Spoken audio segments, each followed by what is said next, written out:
Hello everyone, my name is Alauddin. On this channel, I'll be reading stories for your listening pleasure, be it to fall asleep to or relax and take a break. Today, I'll be reading submissions under a post on the subreddit Writing Prompts. Today's prompt is, two immortal creatures, a vampire and a witch, unbeknownst to each other's true nature, become married. Waiting for your spouse to die of old age and collect their way above average inheritance seemed like an easy task, but after 50 to 60 years, things are starting to get awkward. Please click that like button. You can always unclick it later if you did not like the video. Submission 1. Harmonious Motions. They sat in the same room, both reading books they'd read before. They'd read enough books to know that new ones wouldn't hold their interest. New books often recycle old plots and ideas, but for the sake of making money instead of art, or to push some ideological sensibility instead of exploring an idea with an open mind. The wall clock ticked. They'd read enough books to know which books they like best. As such, they reread the same 100 or so books and rarely read anything else. The man and the woman looked to be in their 60s. For the man, a vampire, this was perhaps easier. He had not feasted for 40 years, and without new blood entering his system, his body mirrored that of an aging man. The hunger pained him, but it would be temporary, like a blink of an eye. The woman aged through a mix of potions and hair dye. She grew wrinkles in glass tubes and then folded them into her forehead and beneath her eyes. Careful, tedious application appeared to age her. The wall clock talked. Tick, tock, tick, tock. They ate dinner, pork and potatoes, with barely a word exchanged. They were both waiting for the other to die so as to collect the life insurance and inheritance. Just a waiting game for both wretched creatures, although neither thought of it quite like that. They did love each other in a way, just that love was already stretched. When they'd met, it had been like entering a room full of scintillating scents of chili and perfume hanging in the air, and now those scents had settled down, fallen onto the linoleum. Their intensity faded. The vampire made them both a cup of tea after their meal. They sat down with their mugs and returned to their books. Today, she read The Picture of Dorian Gray. It amused her, reading about this immortal man with a painting in his loft, a man who couldn't stand to see himself age.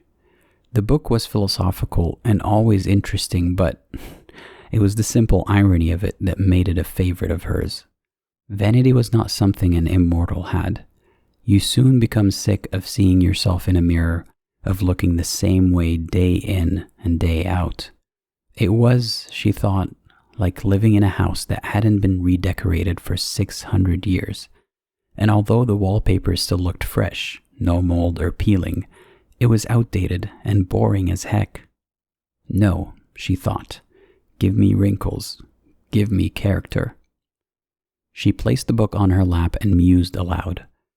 How long would it take, I wonder, for an immortal to become bored enough with his life to no longer want to live? The man lowered his book and furrowed his brows. What kind of question is that? 1,000 years? He ran his tongue over a sanded down tooth and considered. No, less than that, I think. What would be there to see after 1,000 years? I wonder, she said. Sometimes I think it's not a matter of time, but perhaps a matter of what people do with their time. Some people reach our age and are already bored to death. They've seen and done everything they wanted and are ready to walk out the door, so to speak. You should stop reading that book, he said. Every time you start it, you get like this. But are those people wrong? Is it because they don't think there's anything new that's worth doing or trying that they stop doing or trying anything new? They sat in silence for a time after that. The clock ticked and talked, the gap between beats seeming somehow more than a second. Tick, tock.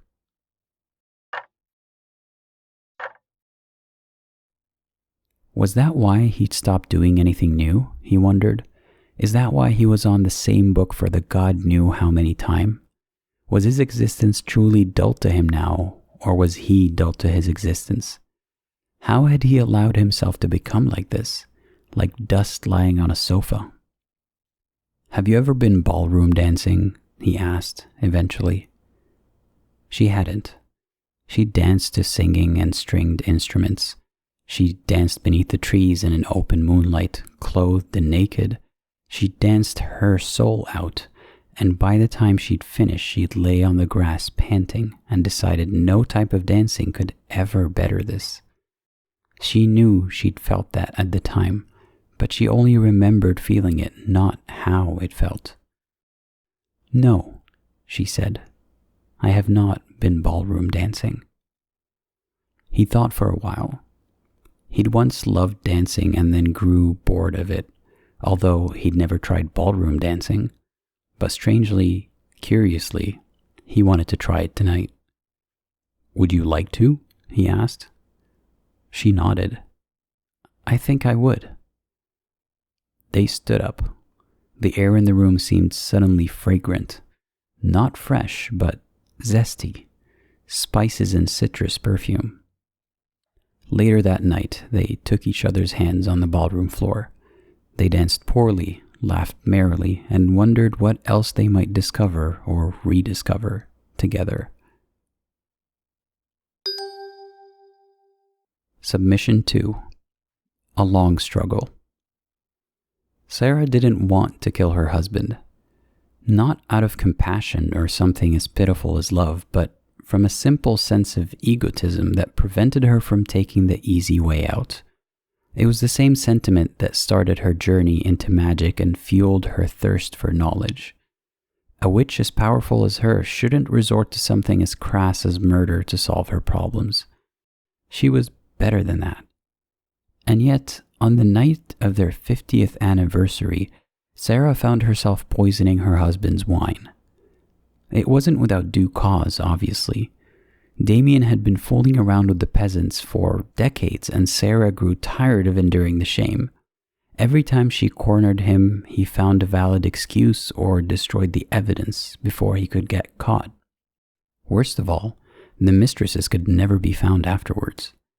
Damien had done a splendid job at hiding them. At first, Sarah thought she could manipulate him into behaving.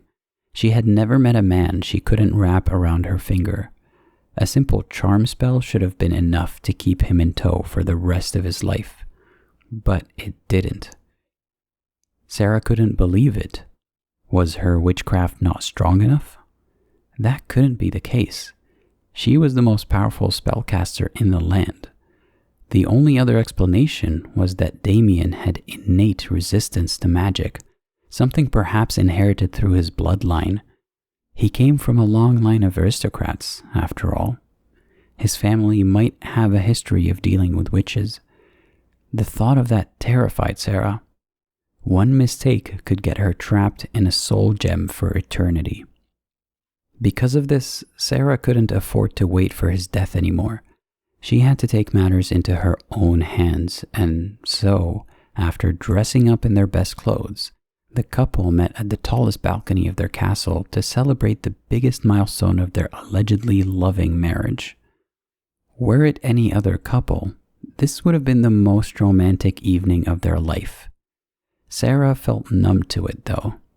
The full moon hung in the air like a spotlight for their theatrics, highlighting their fake performance with a pale beam of light. Damien raised his cup of wine. "To another 50 years, my love." "Don't be silly," Sarah said, clinking her glass with his. "Nobody lives that long." Time slowed to a crawl as Damien's lips approached the cup. Sarah couldn't help but smile when he gulped it down in seconds. Any moment now, he would fall to the ground, foaming at the mouth. Sarah kissed him on the lips, a final act of mockery for his infidelity, and pulled away with the expectation that it would be the last sensation of his life. But it wasn't. Damien remained on his feet with his usual charismatic smile. Sarah had suppressed her shock. She turned away from him, overlooking the balcony's railing to hide her expressions. It shouldn't be possible. That poison was powerful enough to kill an elephant with a single drop. Damien chuckled and said, "Do you remember what I told you when we first met?" Sarah squinted. Her failure had thrown her off balance and she couldn't focus on his words. "I'm sorry, it's been so long. I warned you that I'm dangerous, since it's very easy to fall for me." Before Sarah could respond, Damien pushed her over the railing. The drop was lethal. That is, lethal for anyone other than Sarah. With a wave of her hands, the witch surged in power and started to fly. Her fury could be heard from several miles away as she shouted, "You dare betray me?" Damien froze in shock when she floated back up. Sarah crackled with energy, ready to smite him. She didn't look like an older woman anymore. Her true form was revealed as the 20-year-old woman who gained immortality. "You will pay 1,000-fold for your arrogance, you wretched man." Instead of running away, however, Damien simply bore his fangs and attacked. That explained it all. He was a vampire, a parasitic creature of the night. Sarah needed to destroy him before he sank his fangs into her. It was one of the few ways she could actually die. The ensuing battle almost imploded their castle. Sarah kept him at bay with lightning bolts, but Damien simply absorbed the damage, growing more savage as the fight dragged on. Sarah then animated the suits of armor around the castle to act as her minions, but Damien overpowered them with ease. It became clear they were at a standstill. Their abilities were equally matched. Sarah felt on the verge of fainting after spending most of her energy on her spells. Damien, unfortunately, still had more than enough strength to keep going. Just as he gained the upper hand, though, a sudden realization stopped him in his tracks. They had been fighting all night. The sun was about to rise. Damien had to retreat before he got burned by the light. He didn't have time to finish her off.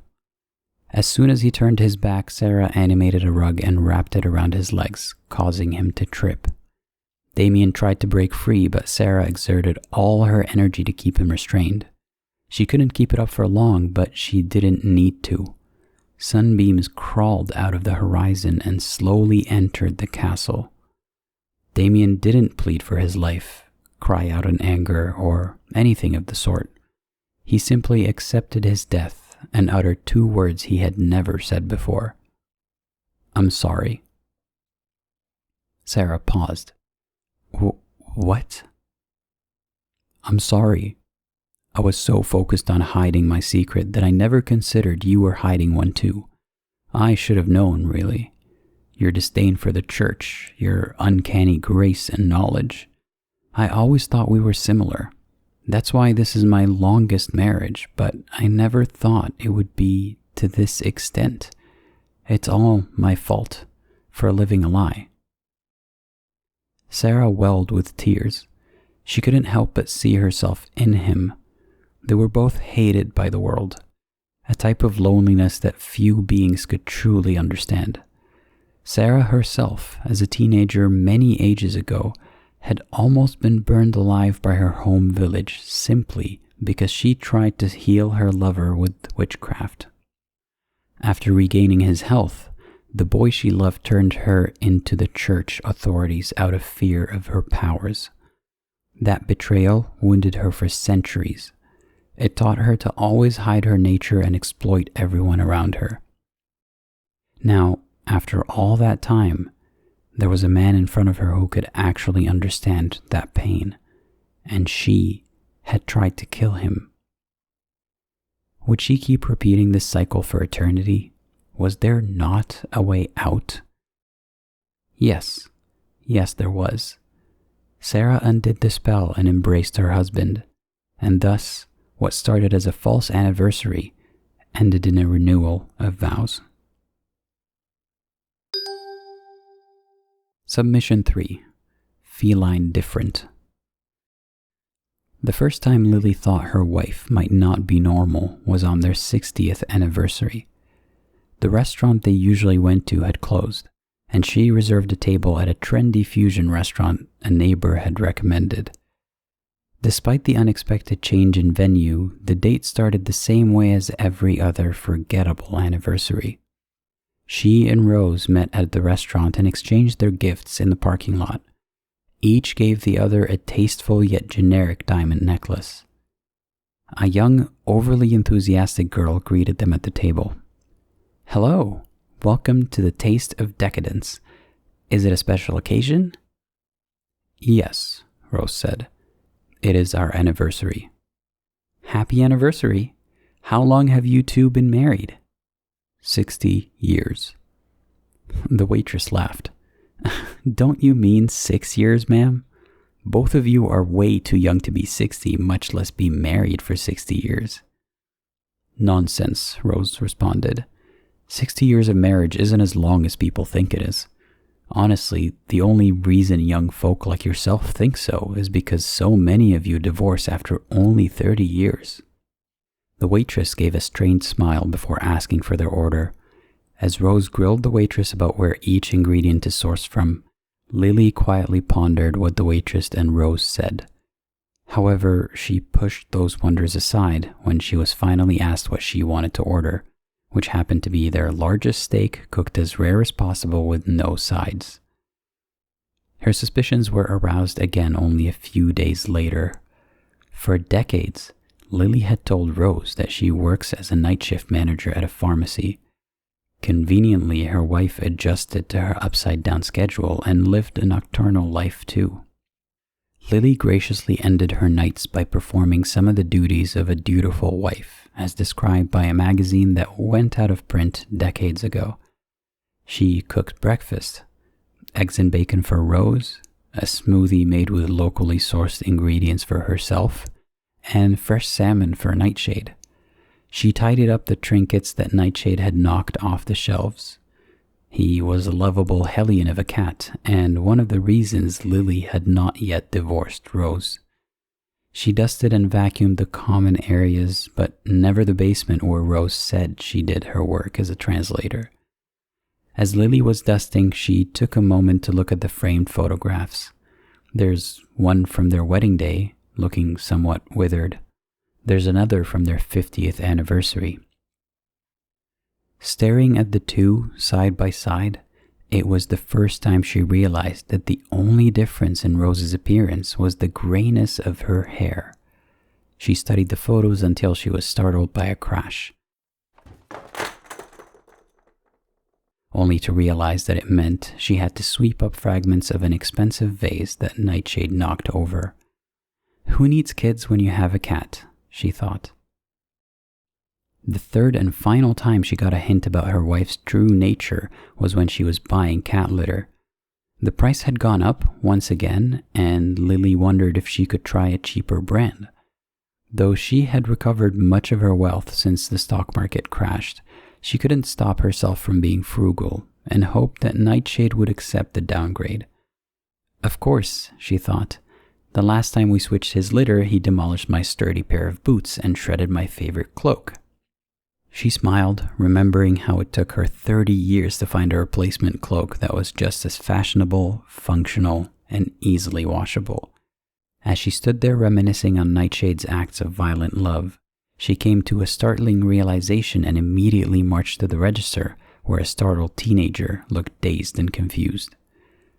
"What's a cat's average life expectancy?" Excuse me, ma'am? How long do cats live?" I'm not sure. Maybe 15, 20 years? Lily stood there staring at the confused cashier. The bag of overpriced sand slipped between her arms, but she couldn't care less. She was thinking, I am never going to inherit Rose's ancestral castle. Damn it. That night, before dawn, they were getting ready for bed.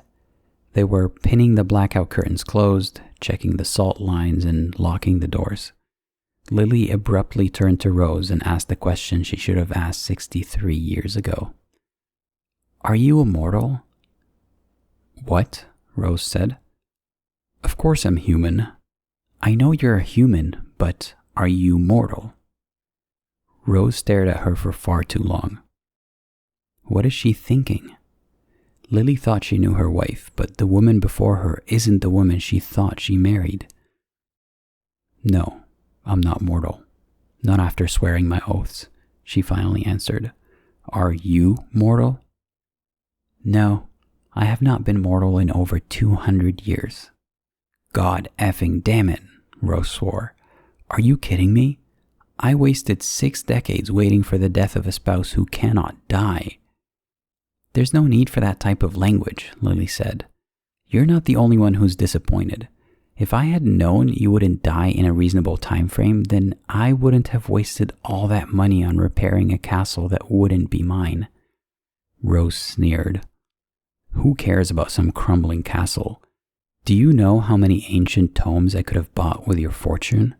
It's not like I can waltz into a Barnes & Nobles and buy a first edition of Granny Maple's Guide to Curses, Cures, and Childbirth. Lily growled and allowed her nails and teeth to lengthen. It felt good to finally let go, to finally stop containing herself. Rose raised her hand as her eyes began to shine an eerie yellow. It was beautiful in the way only something dangerous could be. They stood there suspended in time, waiting for each other, and truly seeing their authentic forms for the first time, each one watching the other, waiting for them to make a first move. Nightshade had no catly idea what was going on. As if to mock the intensity of the moment in a very cat-like fashion, he jumped onto the bed and promptly did his litter box business on the sheets. Lily shouted, I forgot to feed the cat. Nightshade, I'm so sorry. Rose started laughing. Mortal or not, you are still a fool for that cat of mine. Your cat? I'm the one who truly takes care of him. He is my baby. Your baby? From the way he acts, he is your master.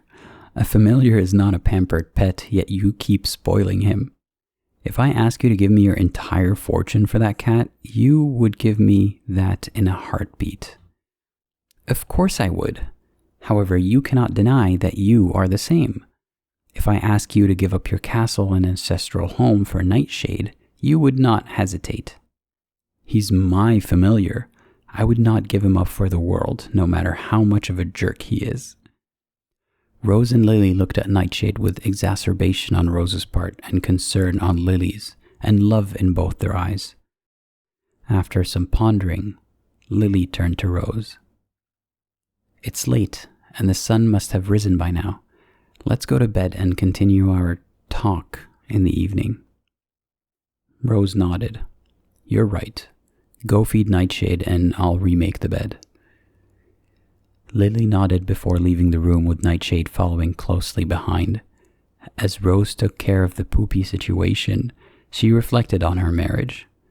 Many couples, she thought, stay together for their kids, and some even fall in love after a while. She was not sure if Lily and her could become one of those couples, but they had all the time in the world to find out. Thank you for listening. Feel free to drop your thoughts and suggestions in the comments. If you would like to further support my channel, please find the links below to my Patreon and PayPal. Have a good night or a restful rest of the day.